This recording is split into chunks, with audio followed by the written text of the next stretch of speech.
एक राजकुमारी जिसके पैदा होते ही हर तरफ खुशहाली छा जाती है, मगर फिर उसके पिता से अनजाने में एक गलती हो जाती है। राजा एक खतरनाक जादूगरनी से शादी कर लेता है, जिसके कदम राज्य में पड़ते ही पूरे राज्य में मनहूसियत फैल जाती है और वहाँ के लोग भूखे मरने लगते हैं। जादूगरनी राजकुमारी को भी महल के मीनार में कैद करवा देती है, मगर भविष्यवाणी के मुताबिक एक दिन राजकुमारी ही उस जादूगरनी को खत्म कर अपना राज्य बचाएगी। आज हम इसी धमाकेदार फैंटेसी मूवी को एक्सप्लेन करेंगे। तो मूवी की शुरुआत में हमें बताया जाता है कि दूर कहीं राज्य में एक बच्ची ने जन्म लिया जो बहुत खूबसूरत थी। राजा ने बड़े प्यार से उसका नाम स्नो वाइट रखा। राजा की जान अपनी बेटी में बसती थी। कुछ दिन बाद स्नो की माँ की मौत हो जाती है, जिसके बाद राजा स्नो को और भी ज्यादा प्यार करने लगता है। वो स्नो को सब कुछ सिखाता है और राज्य के लोग भी स्नो से बहुत प्यार करते हैं। मगर फिर एक दिन राजा की मुलाकात एक बहुत खूबसूरत लड़की से होती है, जिसे देखते ही राजा उसे अपनी रानी बनाने का सोच लेता है और उससे शादी कर लेता है। दरअसल वो एक जादूगरनी होती है जो राजा को शादी से अगले दिन ही अंधेरे जंगल में भेज देती है, जहाँ से राजा कभी भी लौटकर वापस नहीं आता। स्नो अपने पिता को हर तरफ ढूंढती है, मगर उसके पिता उसे कहीं नहीं मिलते। स्नो समझ जाती है कि उसके पिता अब नहीं रहे। वहीं जादूगरनी के कदम राज्य में पड़ते ही हर तरफ बर्फ छा जाती है। फिर कहानी 10 साल बाद से शुरू होती है और हम स्नो को देखते हैं, जो कि अब बड़ी हो गई है और वो अब पहले से भी ज्यादा खूबसूरत हो गई है। मगर स्नो को उसके पिता के बाद से जादूगरनी ने मीनार के अंदर कैद करके रखा होता है। उसे मीनार से बाहर आने की इजाजत नहीं है। फिर हम उस जादूगरनी को देखते हैं जो कि रानी बनकर ऐश की जिंदगी काट रही होती है। रानी यहाँ इंसानों से शतरंज खेल रही होती है। यहाँ रानी का सलाहकार उसे बताता है कि राज्य में अफवाह फैल रही है कि आपके आने के बाद राज्य पूरी तरह से कंगाल हो गया है। तो रानी अपने सबसे वफादार मंत्री ब्राइटन से कहती है कि एक शाही फरमान जारी करो, जो शख्स भी मेरे खिलाफ अफवाह फैलाता पकड़ा गया उसे मौत के घाट उतार दिया जाएगा। वहीं स्नो आज पूरी 18 साल की हो चुकी है, तो वो ये बात अपनी सौतेली माँ को बताने दरबार में आती है। रानी स्नो की खूबसूरती को देखकर और भी चिढ़ जाती है और स्नो को सबके सामने बेइज्जत कर वहाँ से भगा देती है। स्नो वहाँ से उदास होकर शाही किचन में आ जाती है। स्नो से यहाँ की सभी नौकरानी बहुत प्यार करती हैं और वो उसका 18वां जन्मदिन भी बहुत धूमधाम से मनाती है। यहाँ मार्गरेट नाम की नौकरानी स्नो को बताती है कि तुम्हारी सौतेली माँ ने पूरे राज्य में अफवाह फैला रखी है कि तुम नाकारा और बेवकूफ लड़की हो जो रानी बनने के लायक नहीं है, इसीलिए तुम्हें अपने लोगों को जाकर दिखाना होगा कि तुम ऐसी नहीं हो। मार्गरेट स्नो को उसके पिता का खंजर भी देती है और उसे बताती है कि भविष्यवाणी के मुताबिक एक दिन तुम जादूगरनी को मारकर अपना राज्य वापस लोगी। वहीं रानी स्नो की खूबसूरती से बहुत ज्यादा परेशान हो जाती है और वो जादुई आईने के जरिए किसी और ही दुनिया में आ जाती है, जहाँ उसने अपनी शक्ति को छुपा कर रखा होता है। रानी अपनी शक्ति को बताती है कि स्नो अब बड़ी हो गई है और वो मुझसे भी ज्यादा खूबसूरत हो गई है। तो रानी की शक्ति उससे कहती है कि अगर तुम पहले जैसी खूबसूरत बनना चाहती हो तो तुम्हें किसी जवान राजकुमार से शादी करनी होगी और फिर उसे अंधेरे जंगल में भेजना होगा, जिसके बाद तुम्हारा राज्य दोबारा खुशहाल हो जाएगा और तुम पहले से भी ज्यादा खूबसूरत हो जाओगी। फिर हम वेलेंसिया के राजकुमार एलकोट को देखते हैं, जो चलते चलते स्नो के राज्य के जंगलों में आ गया था। यहाँ एलकोट पर कुछ लुटेरे हमला कर देते हैं। एलकोट उन सबसे बहुत बहादुरी से लड़ता है, मगर फिर एलकोट देखता है कि वो लुटेरे तो बोने हैं। एलकोट उन्हें बोना कह देता है। बोना नाम सुनते ही उन्हें बहुत गुस्सा आता है और वो एलकोट को पूरी तरह से लूटकर उल्टा पेड़ से टांग कर वहाँ से भाग जाते हैं। वहीं स्नो आज पहली बार अपने लोगों से मिलने के लिए महल से बाहर जाती है, तो रास्ते में स्नो को राजकुमार और उसका दोस्त उल्टा लटका दिखाई देता है। स्नो उनसे पूछती है कि क्या हुआ। एलकोट स्नो को सारी बात बताता है, मगर वो ये नहीं बताता कि वो एक राजकुमार है। स्नो उन्हें आजाद कर देती है। एलकोट स्नो की खूबसूरती को देखकर खोस आ जाता है। इसके बाद स्नो वहाँ से आगे बढ़ जाती है और वहाँ से एक गांव में आती है। स्नो देखती है कि यहाँ के लोगों का बहुत बुरा हाल है, लोग भूख प्यास से तड़प रहे हैं। तभी वहाँ रानी का खास आदमी ब्राइटन आता है, जो रानी के कहने पर लोगों पर 2 गुना लगान कर देता है। ये सुनकर गांव के लोग बहुत दुखी होते हैं। वहीं दूसरी तरफ राजकुमार एलकोट रानी के महल में पहुंच जाता है और रानी को सारी बात बताता है। रानी एलकोट को देखकर उस पर फिदा हो जाती है और उसे अपने महल में कुछ दिन रुकने की दावत देती है। हालांकि ब्राइटन रानी को ऐसा करने से मना करता है, तो रानी ब्राइटन से कहती है कि मैं इस राजकुमार से शादी करूंगी, जिसके बाद मेरी सारी समस्याएं खत्म हो जाएंगी। बस तुम आज रात एक शानदार पार्टी का इंतजाम करो। एलकोट वहां से अपने दोस्त को अपने राज्य में भेजने लगता है, तो एलकोट का दोस्त उसे कहता है कि आप भी मेरे साथ चलें, क्योंकि मुझे ये रानी कुछ अजीब लग रही है। मगर एलकोट अपने दोस्त की बात नहीं सुनता और उसे अकेला ही भेज देता है। वहीं स्नो गाँव की हालत मार्गरेट को आकर बताती है, तो मार्गरेट स्नो को कहती है कि महल में आज एक बहुत खूबसूरत राजकुमार आया है जो मैंने सुना है कि बहुत दयालु है, तुम्हें उससे मदद मांगनी चाहिए। उधर रानी खुद को और भी ज्यादा खूबसूरत बनाने के लिए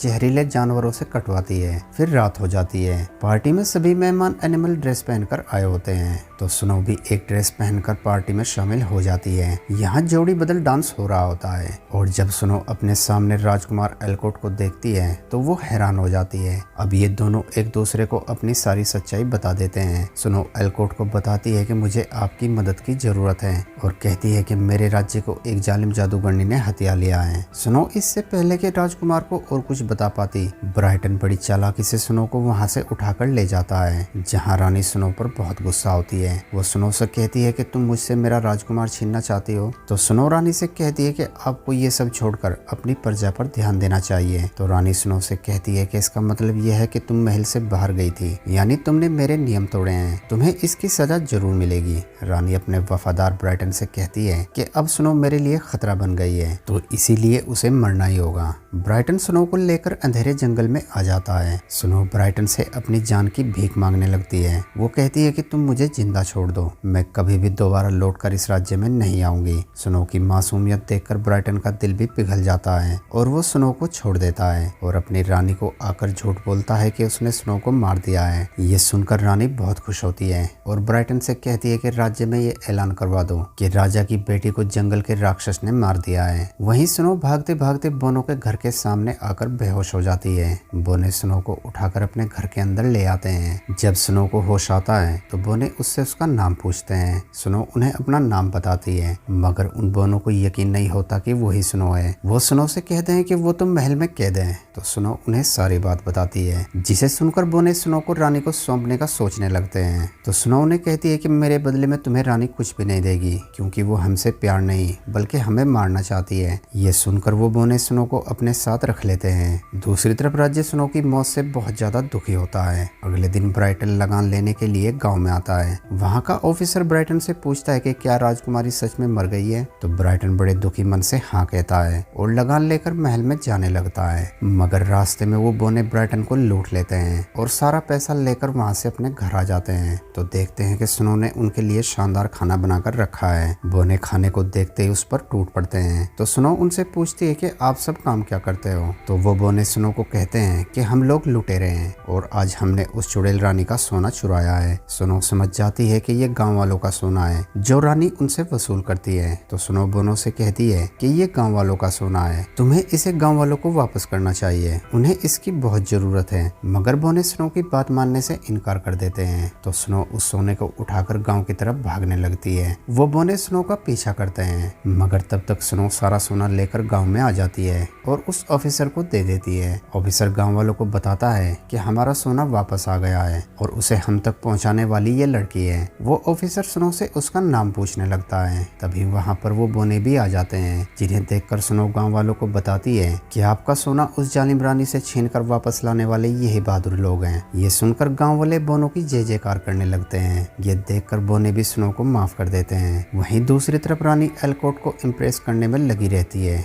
एलकोट रानी से पूछता है कि कल रात पार्टी में मैंने एक बहुत खूबसूरत लड़की को देखा था, क्या आप उसके बारे में कुछ जानती है। तो रानी समझ जाती है कि एलकोट स्नो के बारे में पूछ रहा है। तो रानी एलकोट को बताती है कि उसका नाम स्नो वाइट था और वो कल रात मर चुकी है। ये सुनकर एलकोट को बहुत दुख होता है और रानी से पूछता है कि वो कैसे मरी। तो रानी बताती है कि कल रात वो जंगल में गई थी और जंगल के शैतान ने उसे मार दिया। रानी एलकोट से अपने प्यार का इजहार करने वाली होती है। तभी वहाँ पर ब्राइटन आ जाता है, जो कि फटे हाल में होता है। वो रानी को बताता है कि शाही खजाना चुरा लिया गया है और चोरी करने वाले लुटेरे बोने थे। ये सुनकर एलकोट को बहुत गुस्सा आता है। वो रानी को कहता है कि उनकी हिम्मत बढ़ती जा रही है, उन्हें सबक सिखाना ही होगा। ये कहकर एलकोट वहाँ से चला जाता है और रानी की बात बीच में ही रह जाती है। उधर बोने स्नो को अपने साथ शामिल होने को कहते हैं। स्नो उन्हें कहती है कि ठीक है, मैं तुम्हारे साथ शामिल हो जाऊंगी, मगर मेरी एक शर्त है कि हम जो भी चुराएंगे उसे गांव वालों में बांट देंगे। बोने भी स्नो की शर्त को मान लेते हैं और अब बोने स्नो को ट्रेनिंग देते हैं और उसे तलवारबाजी और निशाना लगाना सिखाते हैं और उसे एक बहुत खूबसूरत ड्रेस भी देते हैं। वहीं एलकोट अपने कुछ सिपाहियों को लेकर उसी जंगल में आ जाता है। तभी बोने उस पर अचानक हमला कर देते हैं। यहाँ एलकोट स्नो को जिंदा देखकर खुश हो जाता है। स्नो समझती है कि एलकोट को रानी ने यहाँ भेजा है ताकि वो स्नो को मार सके और फिर इन दोनों में एक प्यार भरी फाइट होती है। बोने एलकोट के सिपाहियों को हरा देते हैं और स्नो एलकोट को हरा देती है, जिसके बाद स्नो और उसके साथी उन्हें लौटकर दोबारा महल में भेज देते हैं। रानी गुस्से में एलकोट से कहती है कि आप पूरे कपड़ों में आना कब शुरू करेंगे। तो एलकोट रानी से अपनी सिपाही में कहता है कि हम पर अचानक हमला हुआ है और उन लुटेरों की सरदार बहुत बेरहम थी। इस पर रानी कहती है कि लुटेरों की सरदार लड़की है। तो एलकोट रानी को बताता है कि उन लुटेरों की सरदार और कोई नहीं बल्कि स्नो वाइट है। ये सुनकर रानी समझ जाती है कि उसके सबसे वफादार सिपाही ने उसे धोखा दिया है। एलकोट रानी से कहता है कि आपने कहा था कि स्नो मर चुकी है, मगर वो तो सरदार बनकर बोनो का किंग चला रही है। यहाँ चल क्या रहा है, हमें कुछ भी समझ नहीं आ रहा। तो रानी बिना कुछ कहे वहाँ से अपनी शक्ति के पास आती है। रानी अपनी परछाई से पूछती है कि क्या ये सच है कि स्नो अब भी जिंदा है। तो वो परछाई हाँ में जवाब देती है। तो रानी उसे कहती है कि मुझे स्नो मुर्दा चाहिए और मुझे राजकुमार को भी अपने वश में करना है, मगर इन सब से पहले मुझे उस गद्दार ब्राइटन को झूठ बोलने की सजा देनी है। परछाई अपने जादू से ब्राइटन को एक कॉकरोच बना देती है और राजकुमार को वश में करने के लिए रानी को एक जादुई जाम देती है। रानी बड़ी चालाकी से उस जाम को एलकोट को पिला देती है, जिसे पीते ही एलकोट डॉग की तरह हरकत करने लगता है। तो रानी देखती है कि उसने गलती से एलकोट को डॉग के प्यार वाला जाम पिला दिया है और अब राजकुमार पूरी तरीके से रानी के वश में हो जाता है। रानी एलकोट से कहती है कि मैं चाहती हूँ कि तुम मुझसे शादी करो। तो एलकोट कहता है कि आप जो चाहती हो मैं वही करूंगा। ये खबर आकर एक बोना स्नो को बताता है। वो कहता है कि रानी एलकोट से शादी कर रही है। ये खबर सुनते ही स्नो बहुत ज्यादा परेशान हो जाती है, क्योंकि स्नो एलकोट से प्यार करने लगती है। तभी रानी अपने जादू से उनके पास कुछ लकड़ी के दानों भेजती है, जो उन पर रात में हमला कर देते हैं। रानी महल में बैठी ही उन्हें कंट्रोल करती रहती है। वो देखने में कठपुतली जैसे होते हैं। वो कठपुतली उन बोनों को मारने वाली ही होती है।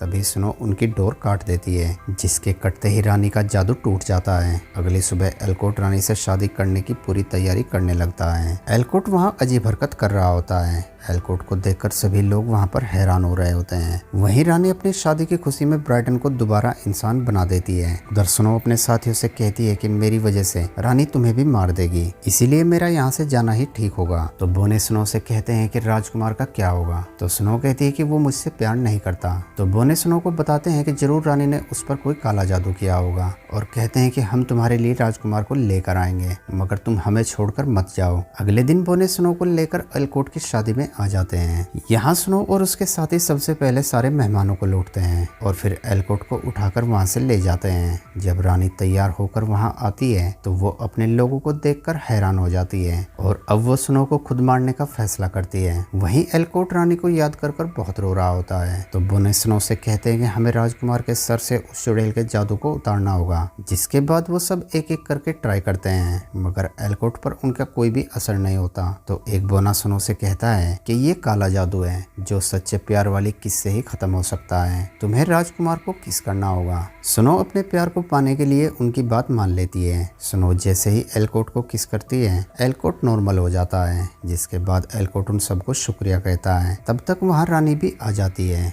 जो एक खतरनाक ड्रैगन को स्नो को मारने भेजती है। स्नो अपने साथियों की जान बचाने के लिए उन सबको लॉक करके अकेली ही बाहर आ जाती है, जहाँ उसे रानी मिलती है, जो उस ड्रैगन को स्नो के पीछे लगा देती है। उधर एलकोट दरवाजा तोड़ने की कोशिश करता रहता है और थक जाता है। तो एक बोना एलकोट को उस दरवाजे की चाबी देता है और एलकोट भी स्नो के पास आ जाता है और फिर ये दोनों मिलकर ड्रैगन से लड़ते हैं। वहीं रानी अपनी जादुई दुनिया में वापस आ जाती है और स्नो के मरने का इंतजार करने लगती है। तब तक वो सारे बोने भी स्नो के पास आ जाते हैं और फिर ये सब मिलकर उस ड्रैगन पर हमला करने लगते हैं, मगर वो ड्रैगन बहुत ताकतवर होता है। वो इन सब पर भारी पड़ता है और एक वक्त ऐसा आता है कि वो ड्रैगन स्नो और एलकोट को मारने वाला ही होता है। तभी एलकोट स्नो को उसके पिता का खंजर देता है और स्नो को उस ड्रैगन को मारने को कहता है, मगर स्नो को ड्रैगन के गले में एक लॉकेट नजर आता है। स्नो उस लॉकेट को पहचान लेती है, क्योंकि उस लॉकेट का आधा हिस्सा स्नो ने रानी के गले में देखा था। तो स्नो अपने खंजर से उस लॉकेट को ही काट देती है। यहाँ कहानी में एक नया मोड़ आता है। लॉकेट के कटते ही वो ड्रैगन स्नो के पिता में बदल जाता है, क्योंकि उस जादूगरनी ने कई साल पहले राजा को अपने जादू से एक ड्रैगन बना दिया था